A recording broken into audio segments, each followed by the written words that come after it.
لناوا خاکا سوری باجار نمان کو پارا خواه جویرانی شری لولات نگرتی. دسر شری نافخوی لسوریه را 12 سال در باز بوم.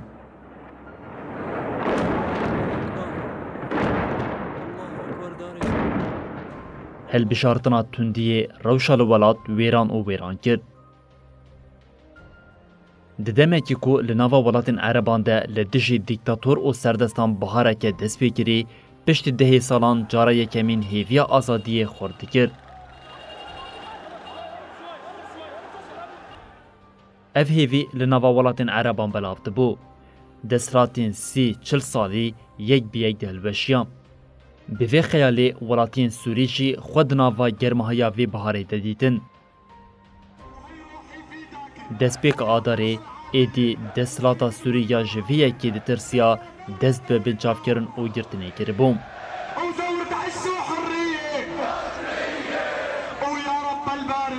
پشتی گرتنا خوانده کران 15 آدارا 2011 ده دمان میشا اینیه ده خواه پیشاندنه که گرسی پیک هاد. به فرمانا سروکی ولاد حکومت شامی بشار اسد تندیه که پر زیده هاتا کارانین.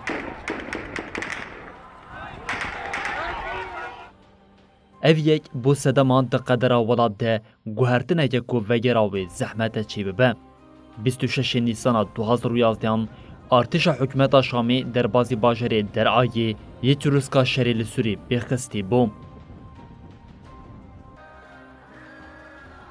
هرچی قاسی دسترات خواست پیشی لخوا پیشاندیران بگرجی لی ده دسپیکا 2012 ده ایدی شری چکداری ناوبرا مخالف او هیزن حکومتی ده دشوار بوم. 3 هزیران همان سالی دانوستاندن جنف ینشبو 4 سرکرنه که سیاسی دست بکرد. 19 تیرمها همان سالی لباجر کوبانی جروسکا شورشا روژاوی کردستانی که حتی روژا ایرو به خطا سیمین هیویا گلی شورشگریا سوریه دپاریزه دست بکرد.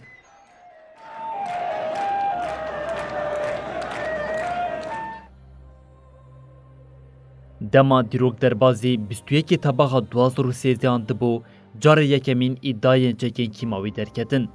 هیزین حکومت شامی به کشتنا 1400 سیویلان یا بچکین کیماوی حاد توانبار کرن. امریکا یا لدشی دستوردانه که لشکری درکتی به روسیه را لسر تنگرنا چکین کیماوی ین دست حکومت ده لحف کرن. چلیا 2014 حکومت کاری بریا چکدارین جه ایرانی باشر رقیه جه مخالفان بگیره. پشتی وی جتین داعش جی به همان ریبازه که هوانه کنترولا باجار خزدستی خواه. هر دهما چلیه ده لباکور سوری گوهرتنین گرینگ بینگ دهاتن. 21 چله لحریما جزیری جاره یکمین کانتون هات راگهاندن.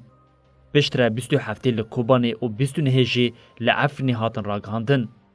3 هزیرانی ایدی داعش خلیفتی آخوا راگهاند. به بازی ایرونا 2014 ره ایدی قناخه که نویا شری لسوری دردکد. جتین داعشیین ترس و خوف خسته بون دلی هر کسی جاره یکمین راستی برخودانی شروانین یپگی و یپجی هات.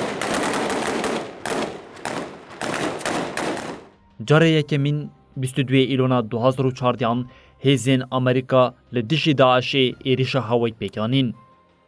دبرخودانی 134 روزان دوام کرده 26 چلیا 2015 جاره یکمین جتین داعشی لکوبانی هاتن تیگ برن.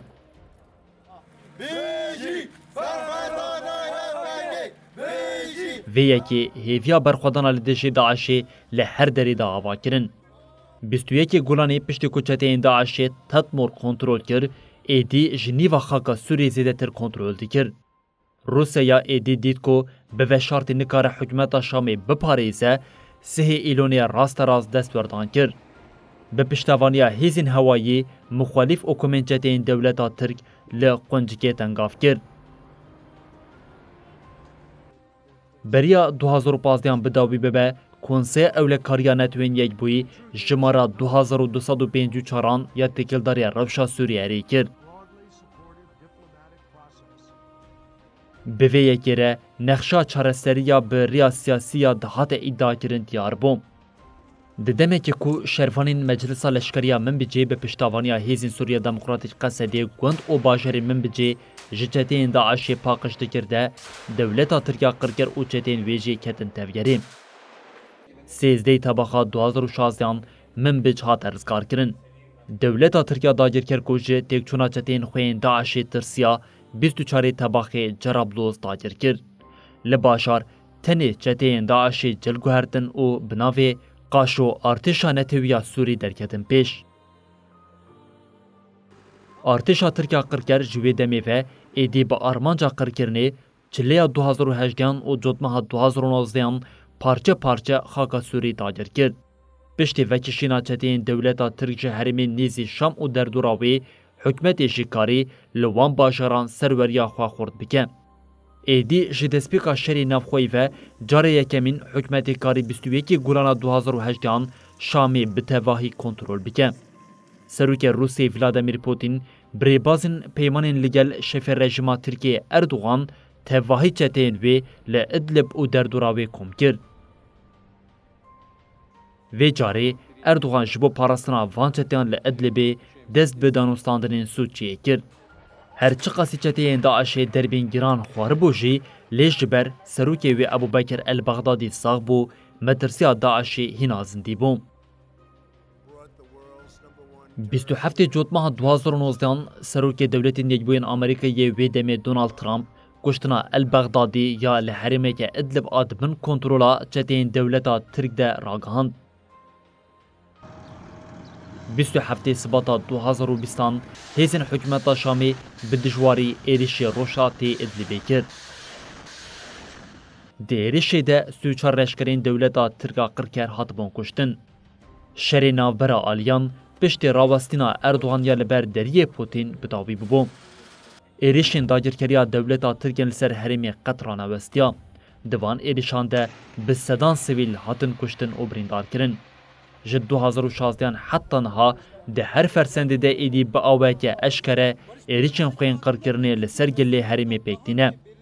Geh ev yek bi balafirên bêmirov, geh jî biriya çekên giran de meşandin. Rejima Ankara ji bo pêşîgirtina sîstema rêveberiya xweseriya ji bo gelên Sûriyê bûye hêvî her rê û rêbazên bazarên qirêj bikar anî.